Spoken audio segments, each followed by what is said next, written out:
Assalamualaikum warahmatullahi wabarakatuh. Assalamualaikum warahmatullahi wabarakatuh. Bismillahirrahmanirrahim. Alhamdulillahi rabbil alamin. Ashhadu an la ilaha illallah. Iyyahu na'budu wa iyyahu nasta'in. Wa ashhadu anna Muhammadan abduhu wa rasuluh as-sadiqul wa'dil amin. Allahumma salli wa sallim ala sayyidina Muhammad wa ala alihi wa sahbihi ajma'in, amma ba'd. Kepada para masyayikh, para ulama, para kiai, para bunyai, utamanya sahibu hadal ma'had al-islah Subang, Romo Ki Haji Usfuri Ansor, juga bunyai, putra putri sekeluarga, para kiai yang lain, matta'anallah bituli hayatikum wa nafa'ana bi'ulumikum wa afadha alaina min barakati du'aikum, amin. Akhi fit da'wah Agus, ini Agus apa Aceng ini? Gus Fuad dari Kerajaan Sumedang. Luar biasa, ini cucunya Kian Santang ini. Semoga panjang umur Gus, sehat walafiat, terus menyebarkan ahlus sunnah wal jamaah.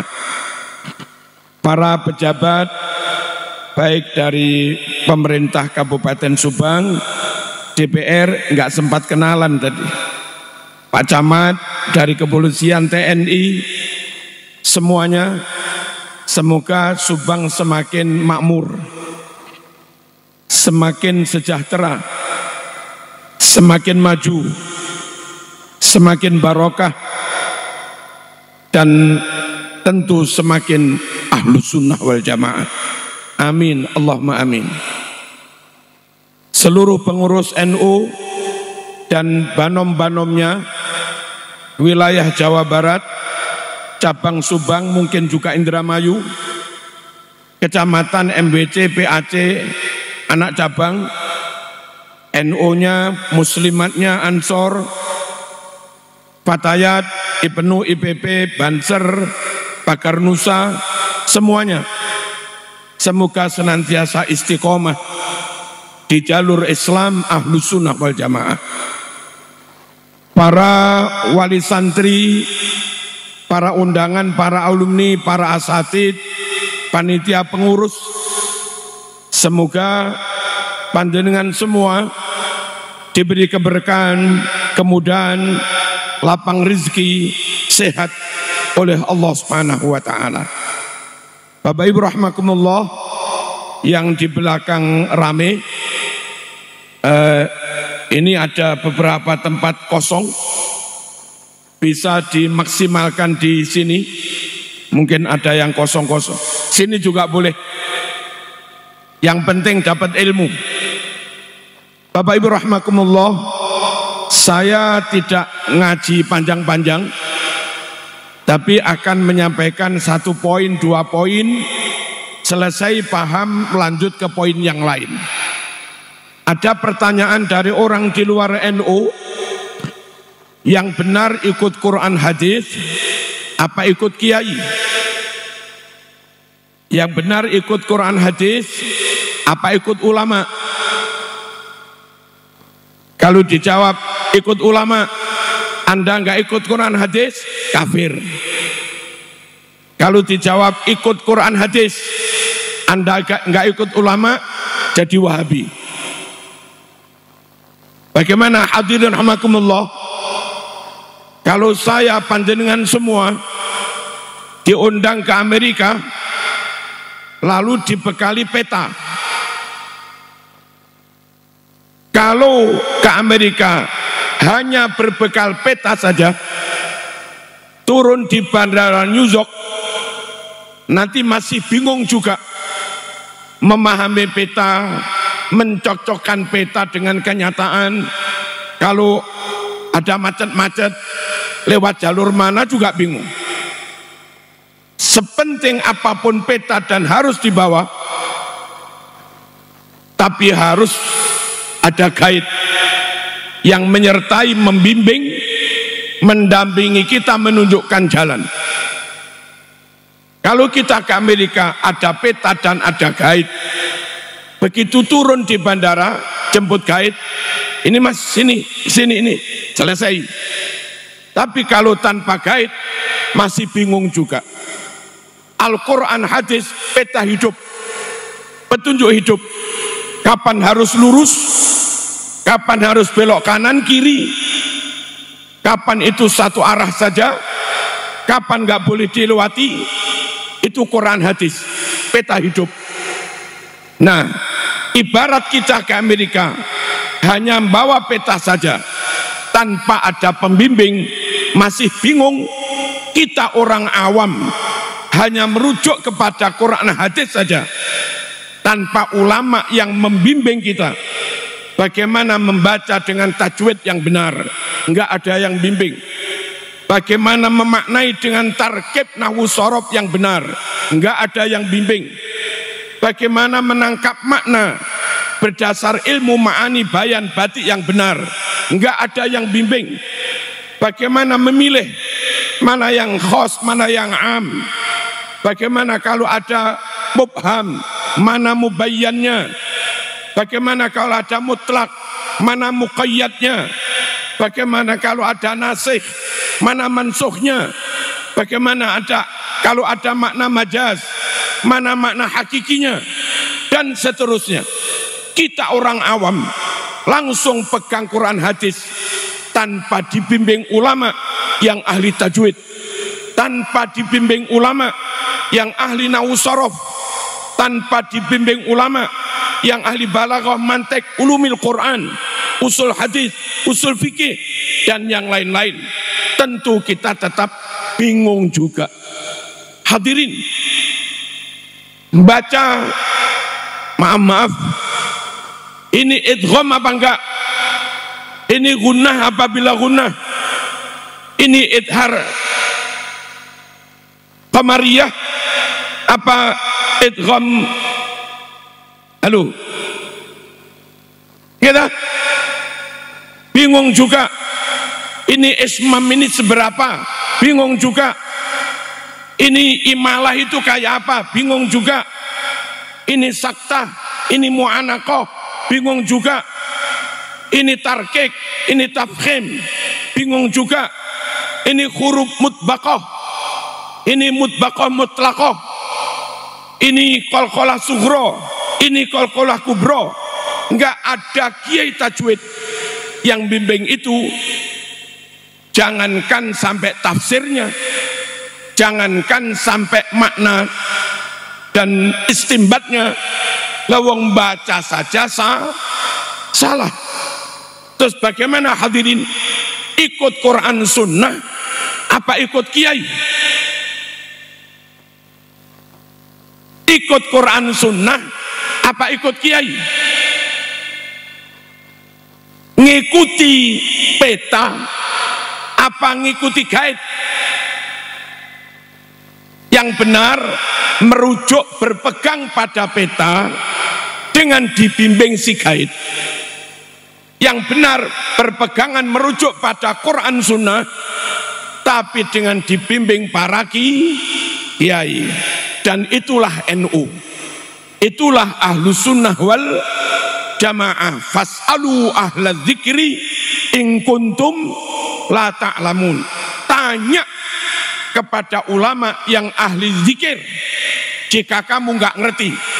Hadirin, ahli ilmu saja tidak ahli zikir, nggak dekat Allah, itu namanya ilmuwan. Banyak zikir, banyak hizib, tapi nggak banyak ilmu, itu namanya dukun.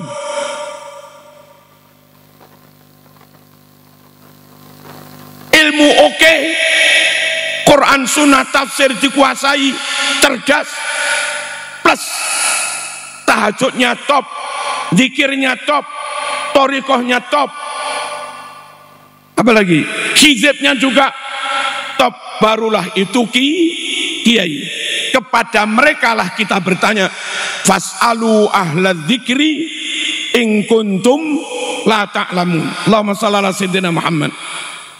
Dan merekalah ahluddin, merekalah orang yang disebut punya kapasitas, kemampuan, keahlian, kelayakan di bidang agama.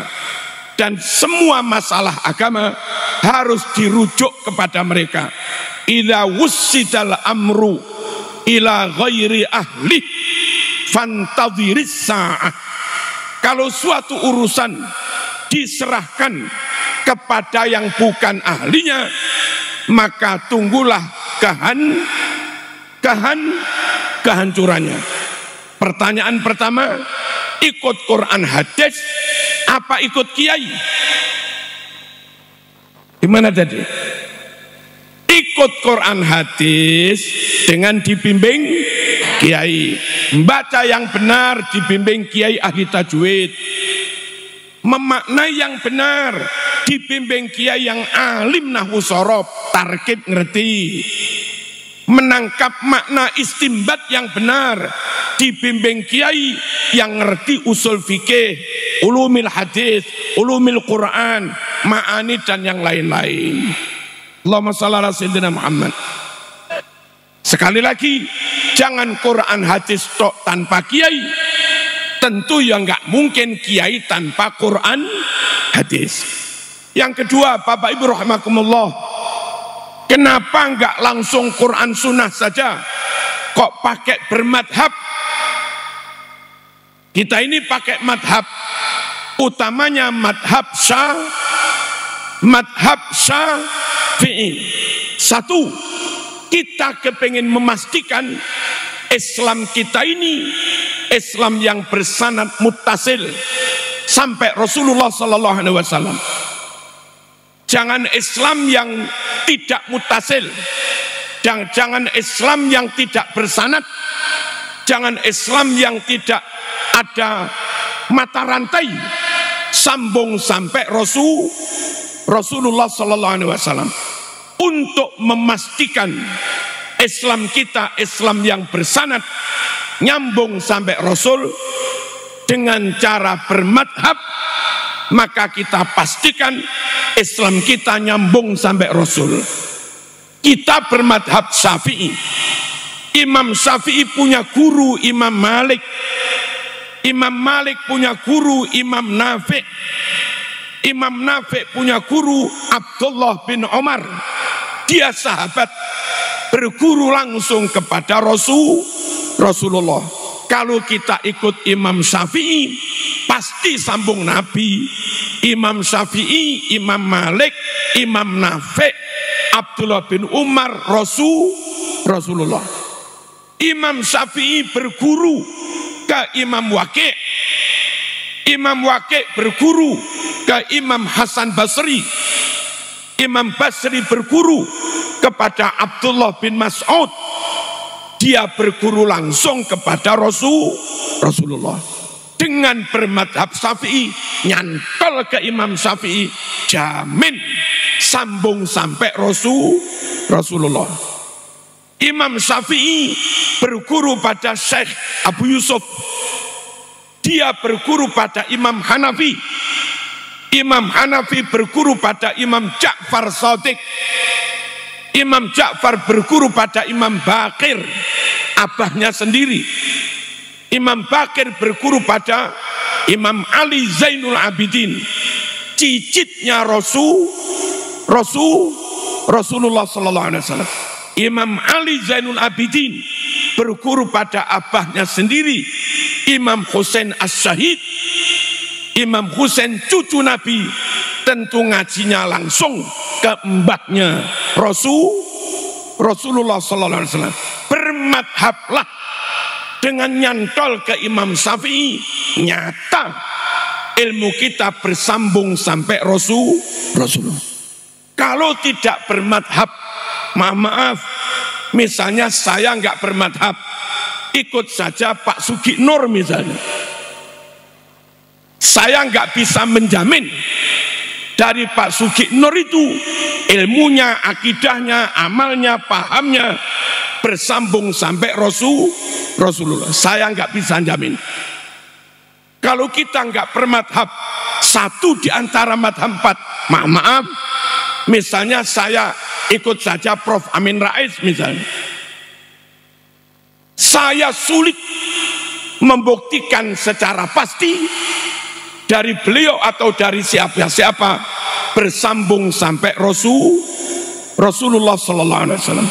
Nah, kita kepingin Islam kita Islam yang terwarisi dari Rasulullah secara bersanad, untuk memastikan ilmu kita, amal kita, akidah kita, Islam kita bersanad dengan cara bermadhab pasti nyambung sampai Rasulullah Sallallahu Alaihi Wasallam. Deal. Lalu dari imam madhab sampai ke Kiai Usfuri, sampai ke kita nyambung. Kenapa? Karena imam madhab itu punya murid dan juga nulis kitab, siang mengajarkan kepada murid, malam apa yang diajarkan, difatwakan, ditulis dalam kitab Ar-Risalah, dalam kitab Al-Um, dalam kitab Diwanus Syafi'i, dalam kitab Al-Buwaiti, dalam kitab Al-Bahr, dalam kitab yang lain-lain, Musnadus Syafi'i, malam ditulis, siang diajarkan. Lalu murid-muridnya ini punya murid, muridnya punya murid, sampai Syekh Abi Bakar Sato Ad-Dimyati. Syekh Abi Bakar punya murid Syekh Ahmad Zaini Dahlan.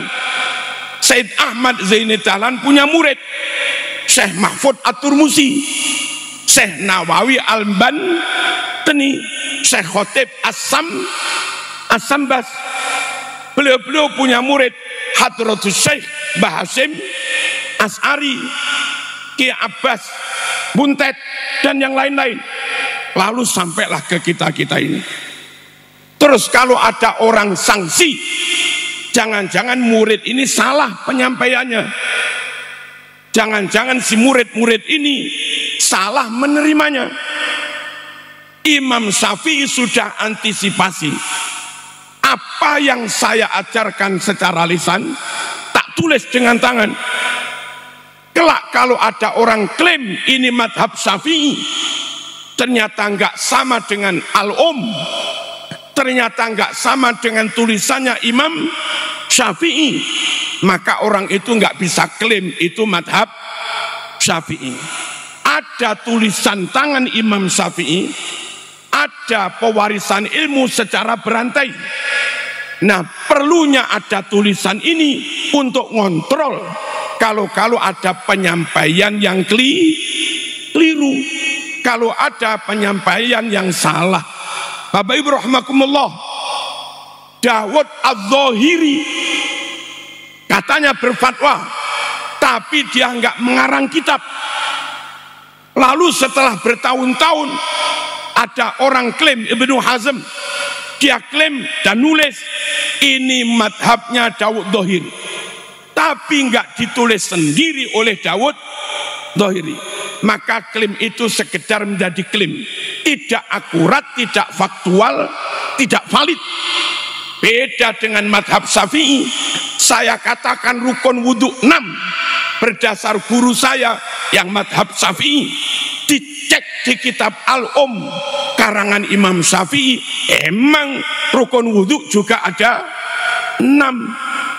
Syiah klaim ikut madhabnya Imam Ali bin Abi Thalib, tapi Imam Ali bin Abi Thalib nggak ngarang kitab. Setelah 300 tahun lebih ditulis kitab Al-Kahfi, rujukannya ulama Syiah. Mana mungkin setelah 300-an tahun baru ditulis buku, katanya itu pendapatnya, madhabnya, fatwanya Imam Ali bin Abi Thalib, tapi enggak ditulis sendiri oleh Imam Ali bin Abi Thalib. Ya nggak bisa dong diyakini secara akurat valid bahwa itu benar-benar fatwanya Imam Ali bin Abi Thalib. Beda dengan Imam Syafi'i, Imam Maliki, Imam Hambali, Imam Hanafi, berfatwa secara lisan juga ditulis dengan tangan, sehingga apa yang diajarkan Imam Syafi'i nyampe kita urut bersanad dan akurat karena ada bukti tertulis. Clear apa enggak ini? Clear apa enggak?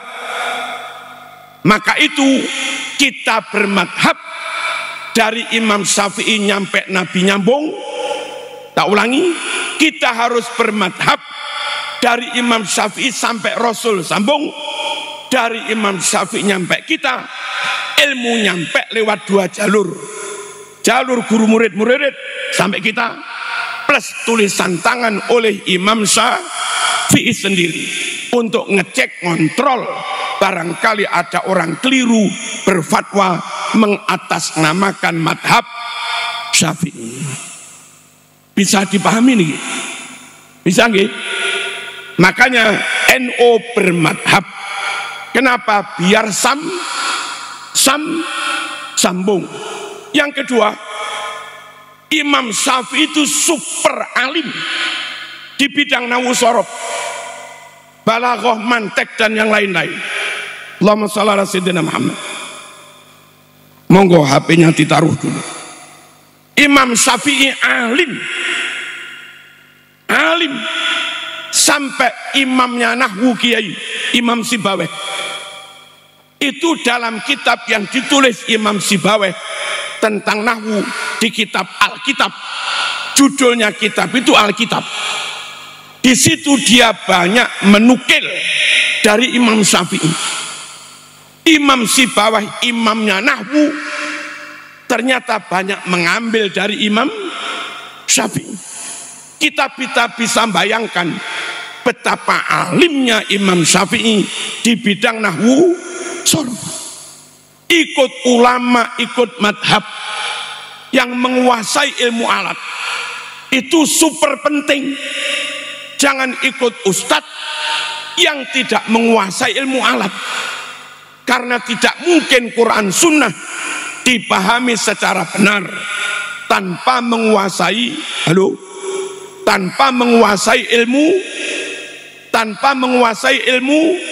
ilmu alat. Kami contoh misalnya, rijalul la tulhihim tijaratun wala bai'un an dzikrillah wa iqamis shalah. Kita tahu kalau ajwaf lalu ikut wazan af'ala, harusnya masdarnya dipakai ta.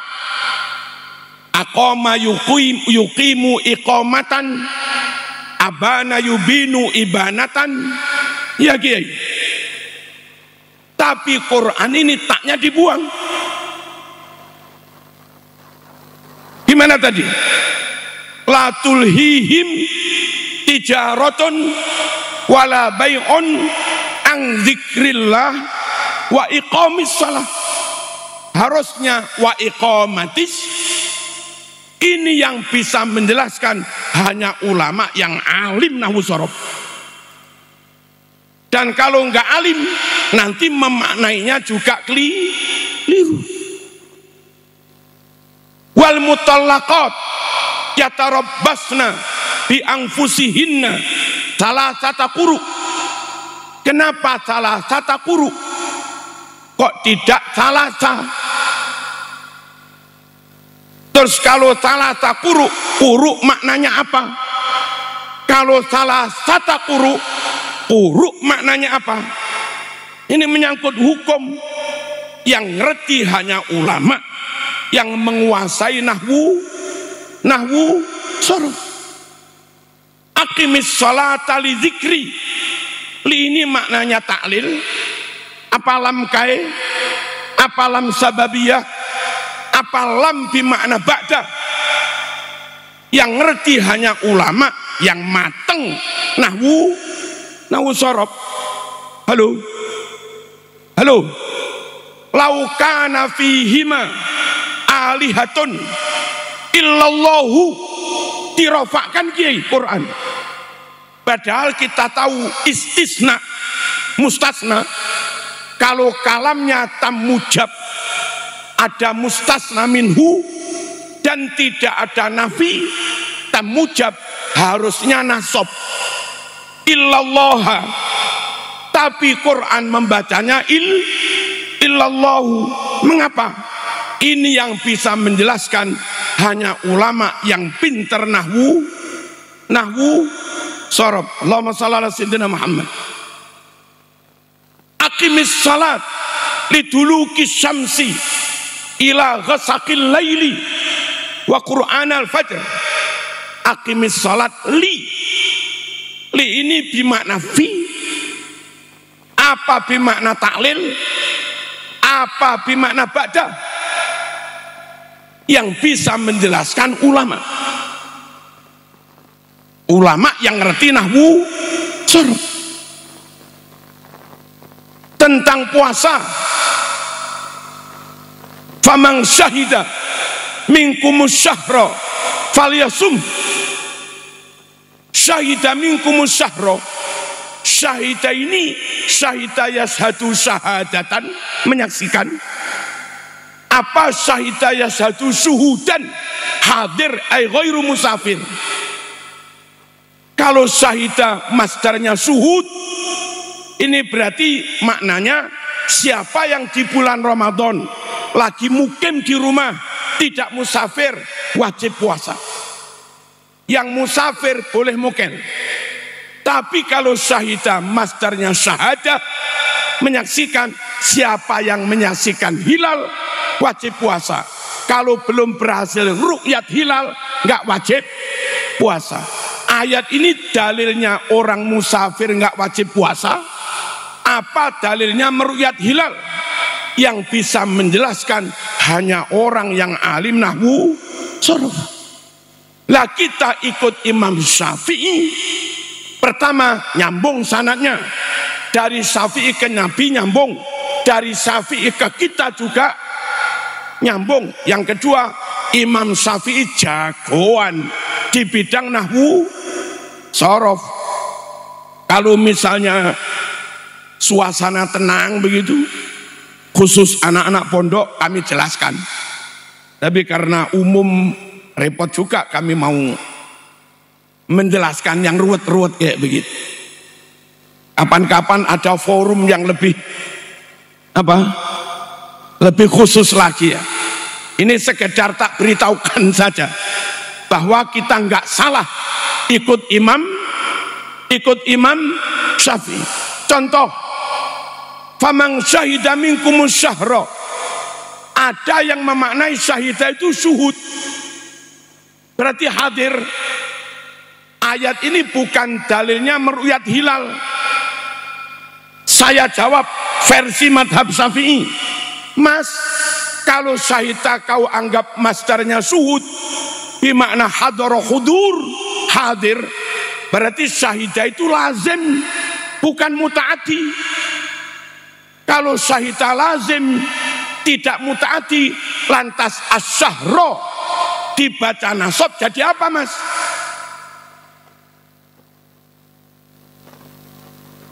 Kalau asyahro nasab jadi dhorof, harusnya maaf, misalnya faman syahida syahra Ramadan mudhof, atau faman syahida syahron, itu dhorof.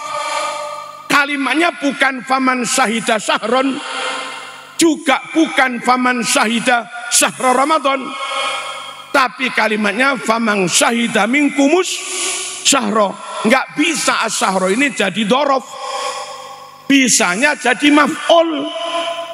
Kalau jadi maf'ul, syahidanya harus mutaati, bukan lazim. Nah, supaya syahidah bimakna mutaati, harus syahidah yang bimakna menyaksikan. Masdarnya syahadah, masdarnya bukan syuhud.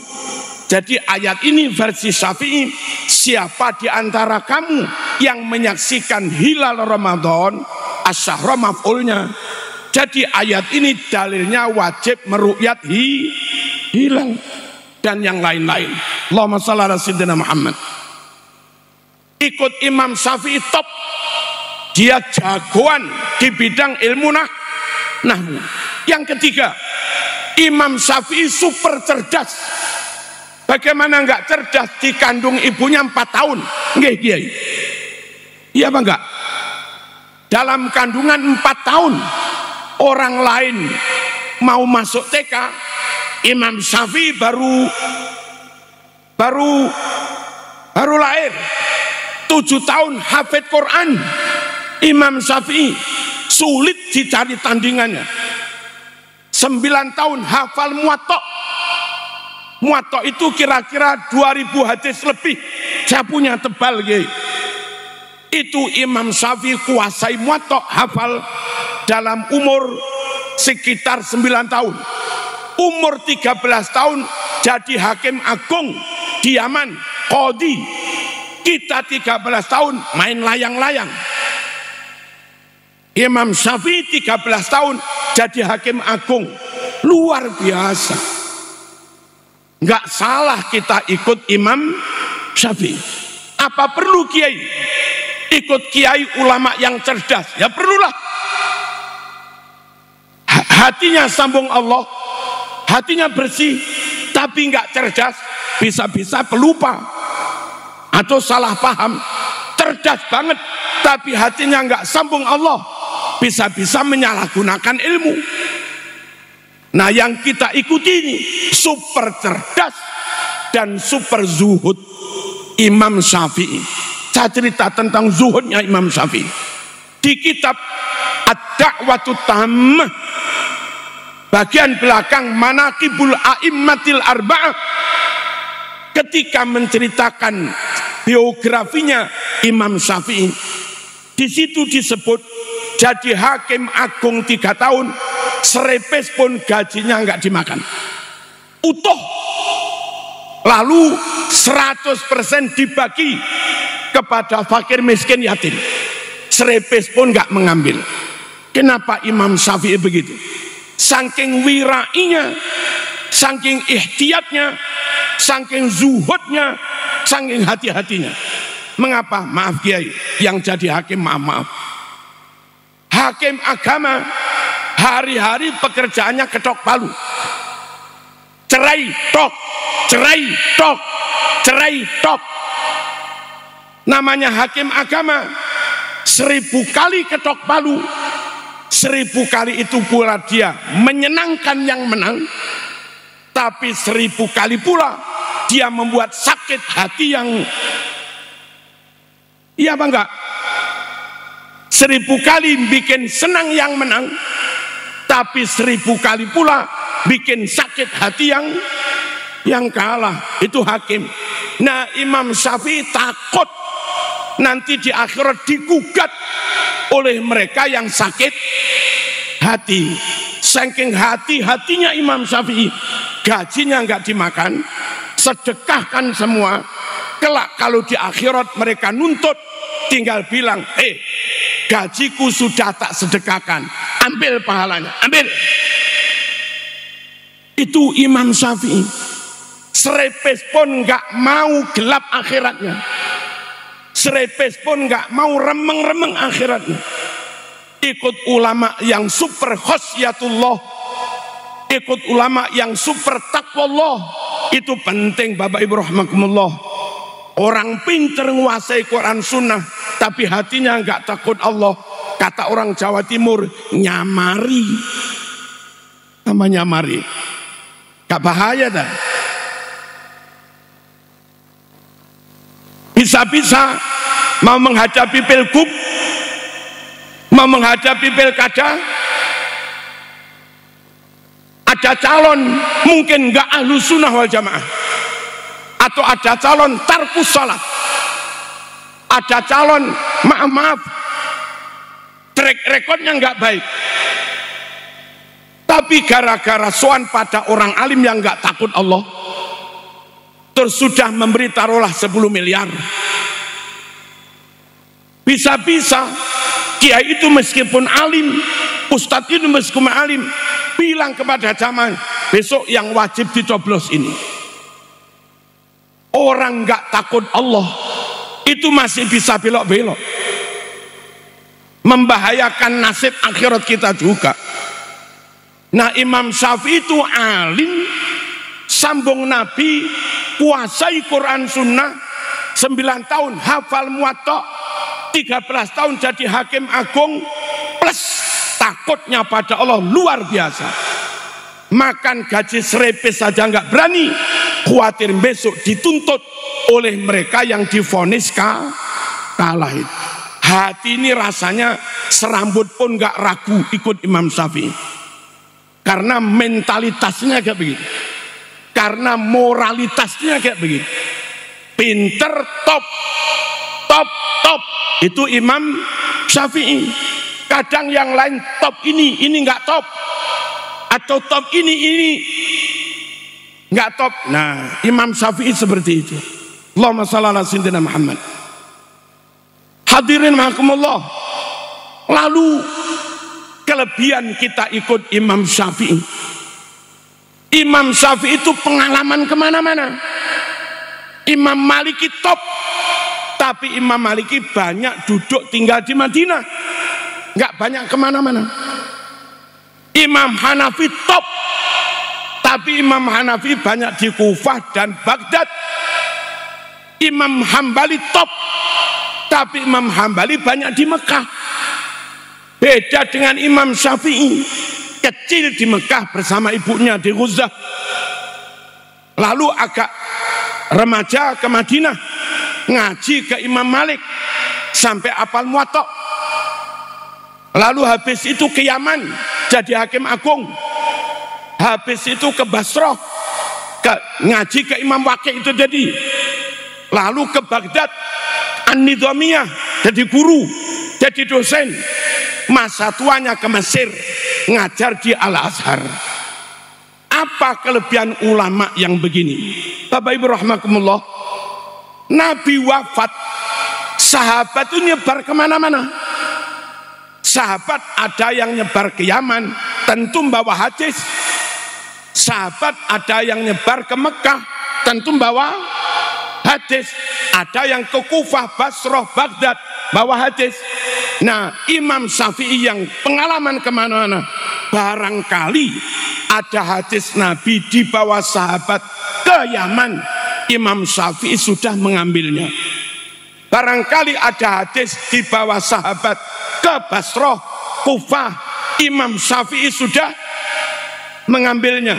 Barangkali ada sahabat di Madinah membawa hadis, Imam Syafi'i ngaji ke Madinah ke Imam Malik, ambil hadisnya. Barangkali ada hadis bahwa Amr bin As ke Mesir, Imam Syafi'i juga ambil hadis dari ulama Mesir.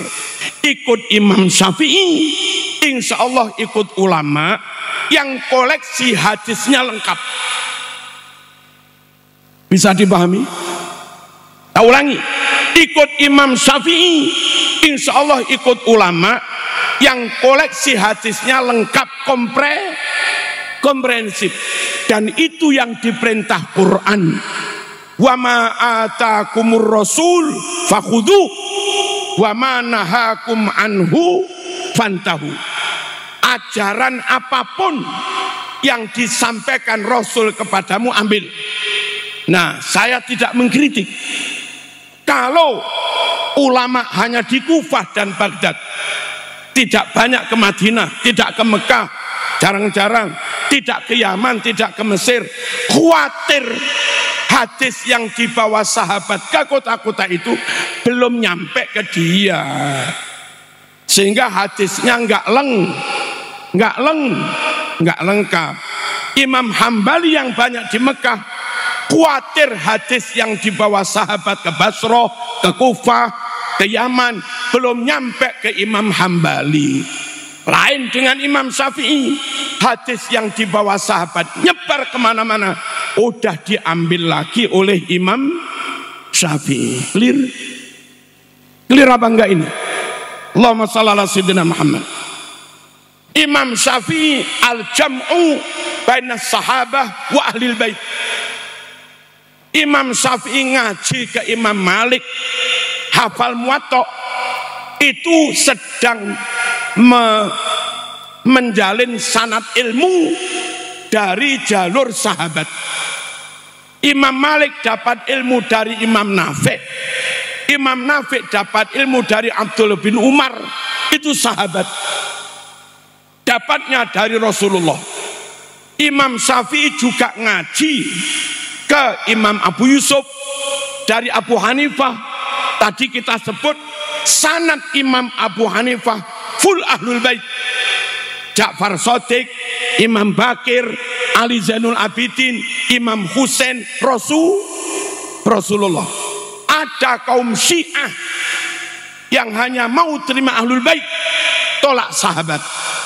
Ada kaum Khawarij yang hanya mau terima sahabat, tolak ahlul bait. Imam Syafi'i, ya sahabat, apa? Ya sahabat, ya ahlul bait. Berislam kayak Khawarij, hadisnya hanya versi sahabat, khawatir ribuan hadis versi ahlul bait belum diterima. Berislam model Syiah, hanya terima hadis ahlul bait, tolak hadis sahabat, khawatir ribuan hadis Bukhari Muslim yang kebetulan riwayat sahabat enggak diterima Syiah. Padahal perintah Quran fakhudhu, apapun yang disampaikan Rasul padamu ambil semua. Bermadhab Syafi'i adalah realitas komitmen fakhudhu, ambil semua hadis, jangan ada satupun hadis yang kau buang. Idza sahhal hadis fahuwa madhabi. Kalau hadis itu sahih, itulah madhab saya. Maka Imam Syafi'i dapat julukan Nasirus Sunnah, pembela sunnah. Sekarang aneh, ada beberapa oknum Ustadz Wahabi malah menuduh Imam Syafi'i ahlul. Dulu Imam Syafi'i dijuluki Nasirus Sunnah, sekarang ada yang menuduh Imam Syafi'i, kita pengikut Syafi'i, katanya ahlul bait. Ahlul bid'ah, enggak bisa mas. Ada kelompok lain semangatnya pemurnian sunnah, tapi akhirnya yang sahih pun dibuang. Itu bukan pemurnian, itu pensunatan. Apa? Disunat. Apa? Dipotong-potong, dibuang. Kedoknya pemurnian. Hadis tentang tawassul ada di Bukhari 1009, 1010 dan juz 4 halaman 99. Tapi kata mereka tawassul enggak ada dalilnya. Ada zikir jahar ba'da sholat maktubah, Fathul Bari juz 2 324, Muslim juz 1 410, tapi kata mereka enggak ada dalilnya. Ada berjabat tangan ba'da jamaah, Bukhari 4377, tapi kata mereka enggak ada dalilnya. Ada berdoa pakai lagu-lagu, pakai pujian, pakai syair, Bukhari 2837, tapi kata mereka enggak ada dalilnya. Ada Fatihah harus pakai basmalah, Bukhari 5046, tapi kata mereka nggak ada dalilnya. Ada haul, Bukhari Muslim juz 2 halaman 370, Nabi sembelih kambing mengenang wafatnya Siti Khadijah. Kata mereka nggak ada dalilnya. Kunut subuh, Bukhari 1001, Muslim juz 1 272, tapi kata mereka nggak ada dalilnya. Ada iftitah kabiro, walhamdulillahi katsira, Sahih Muslim 630, kata mereka nggak ada dalilnya. Ada ziarah kubur pakai membawa daun kurma, Kalau sini bawa kembang, Bukhari 216, kata mereka nggak ada dalilnya. Ada kelompok di luar NU semangat memurnikan Islamnya luar biasa, tapi dengan berkedok semangat pemurnian ada sekian ratus hadis sahih mereka buang. Orang ini melanggar ayat wa ma atakumur rasul fakhuduh. Apapun yang disampaikan Rasul padamu, apa tadi? Ambil semua. Mereka enggak berkomitmen ambil semua. Allahumma shalli ala sayyidina Muhammad. Bapak Ibu rahimakumullah, iman itu harus semua, jangan separuh-separuh. Sahabat setiap kali diperintah enggak pernah ini tak terima, ini tak tolak, enggak. Pokok diperintah yes, na'am, nggih. Itu aja. Sami'na wa ta'na. La nufarriqu baina ahadim mirus. Enggak boleh beda-bedakan. Perkara di tengah jalan ada 1-2 perintah enggak kuat melakukannya, mengamalkannya, ya segera mohon ampunan. Ghufranaka Rabbana wa ilaikal masir. Sahabat begitu. Nggak pilih-pilih. Ada orang di luar kita, hadis cocok ambil, hadis nggak cocok, hadis cocok ambil, hadis nggak cocok buang. Maaf, ini bisa-bisa kafir. Kalau mereka keras, saya juga bisa keras. Ini bisa-bisa kafir. Mana dalilnya? Wa yaquluna nu'minu bi ba'dhin wa nakfuru bi ba'dhin. Ulaika humul kafiruna haqqo. Mereka yang berucap sebagian kami imani, sebagian kami ingkari, padahal sama-sama sahihnya. Mereka yang kayak begitu orang yang nyata-nyatakan, kafir. Kita berahlus sunnah wal jamaah, bermadhab syafi'i, jangan syiah, jangan khawarij. Syiah membuang hadis riwayat sahabat, melanggar ayat fakhuduh. Khawarij membuang hadis riwayat ahlul bait, melanggar ayat fakhuduh. Ahlus sunnah Imam Syafi'i berkomitmen semua diambil. Clear. Bukan hanya itu, Ahlus sunnah utamanya Imam Syafi'i berkomitmen semua diterima. Dan apa ini? Nyaringnya, menfilternya ketat banget. Enggak sahih, tolak. Dhaif, tolak. Jadi bermadhab Syafi'i itu ya lengkap, ya sahih, ya komprehensif, ya akurat. Ada madhab lain enggak komprehensif, enggak akurat. Ada madhab lain komprehensif tapi enggak akurat. Ada yang akurat tapi enggak lengkap. Madhab Syafi'i ya lengkap, ya lengkap. Dikit lagi Bapak Ibu rahimakumullah, kami membaca di Al-Manhalul Latif karangan Said Maliki tentang bagaimana Imam Bukhari menfilter hadis yang tidak sahih. Di situ ceritanya Imam Bukhari dapat hadis, lalu dilihat dari mana ini? Fulan. Untuk memastikan fulan ini baik apa enggak, perawi ini sahih apa enggak, Imam Bukhari mengamati. Diamati sholatnya oke, nutup auratnya oke. Ternyata dia menipu kuda. Di Manhalul Latif diceritakan orang itu perawi hadis ini manggil kuda, diiming-iming rumput kiai. Setelah kudanya datang, pegang kendalinya, rumput dibuang, nggak diberikan. Kata Imam Bukhari, oh ini kuda saja ditipu, bisa-bisa istri muda ditipu ini. Ini kuda dibohongi, bisa-bisa orang dibohongi. Hadis itu langsung dicorek kiai, masuk kategori hadis maudhu karena perawinya mau berbohong. Kayak begitu loh ulama kita Ahlus Sunnah wal Jamaah. Hati-hati kalau nggak benar-benar sahih tidak. Tapi kalau sahih diterima semua.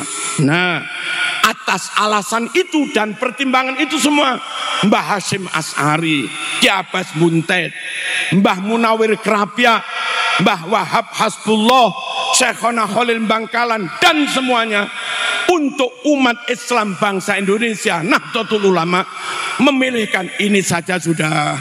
Ikuti madhab 4, utamanya madhab Syafi'i. Dengan bermadhab ini kita yakin Islam kita utuh, Islam kita tidak palsu, akurat, tidak dhaif, dan Islam kita bersanad sampai Rasulullah. Islam kita sesuai dengan Islamnya Rasulullah SAW. Orang Jawa Barat, warga Jawa Barat, mohon kalau mendidik memondokkan anaknya yang kayak begini ini ke Ki Usfuri atau ke jaringan yang lain yang itu bolo-bolonya Ki Usfuri, biar nggak keliru. Khawatir nanti keliru, ternyata pengasuhnya Pak Sugi Nur nanti bermasalah juga. Saya kira demikian. Walafu minkum. Wassalamualaikum warahmatullahi wabarakatuh.